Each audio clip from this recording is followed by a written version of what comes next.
En este video te explicaré cómo resolver el problema de sonido de Valorant que no funciona en PC. Así que debes ver esto hasta el final para saber cómo hacerlo. Lo primero que debemos hacer es abrir los ajustes del juego e ingresar a las configuraciones de sonido. En caso de ver que todo esté correctamente, debemos ir a los ajustes de nuestra PC.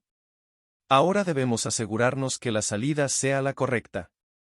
De esta manera encontraremos el problema de sonido. Espero que este tutorial te haya servido. En caso de ser así, no olvides dejar tu like y suscribirte al canal. Nos vemos en un próximo tutorial.